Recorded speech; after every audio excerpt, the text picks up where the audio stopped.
Donc on vous dit compléter les égalités vectorielles à l'aide de la figure. Donc on y va, le vecteur BD, il est là. Et on vous dit le vecteur BA.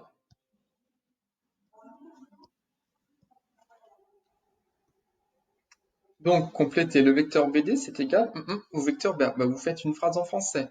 Le vecteur BD est 4 fois plus petit que le vecteur BA, si on compte. Donc 1, 2, 3, 4. Le vecteur BD est 4 fois plus petit que le vecteur BA.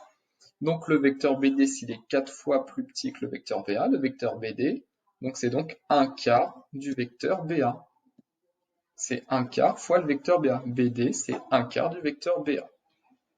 Donc, le vecteur BA, qu'est-ce qu'on peut dire? On fait une phrase en français. Le vecteur BA, il est 4 fois plus grand que le vecteur BD. Donc, le vecteur BA, c'est 4 fois le vecteur BD.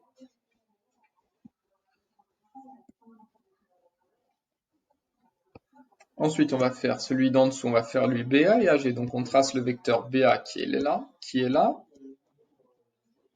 et le vecteur AG, c'est ce vecteur-là, AG. Bah, qu'est-ce qu'on constate? Le vecteur BA, il est 4 fois plus grand que le vecteur AG.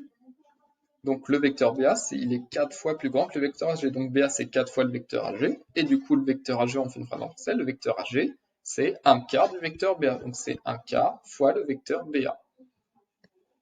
Et enfin, on termine par la toute dernière égalité. On a le vecteur BE qui est là. Et on vous dit par rapport au vecteur BC. Et bien, qu'est-ce qu'on constate? Le vecteur BE par rapport au vecteur BC. Bah, si on compte le nombre d'unités de carreaux, 1, 2, 3. Le vecteur BE, c'est 2 sur 3, c'est 2 tiers du vecteur BC. Il y a 2 carreaux sur les 3, donc le vecteur BE, c'est 2 tiers du vecteur BC. Et le vecteur BC, du coup, c'est donc 3 demi fois le vecteur BE. Si là on a 2 tiers, là on a 3 demi. Et 3 demi, c'est 1,5. Donc c'est-à-dire que le vecteur BC est 1,5 fois plus grand que le vecteur BE. Et on a terminé la correction.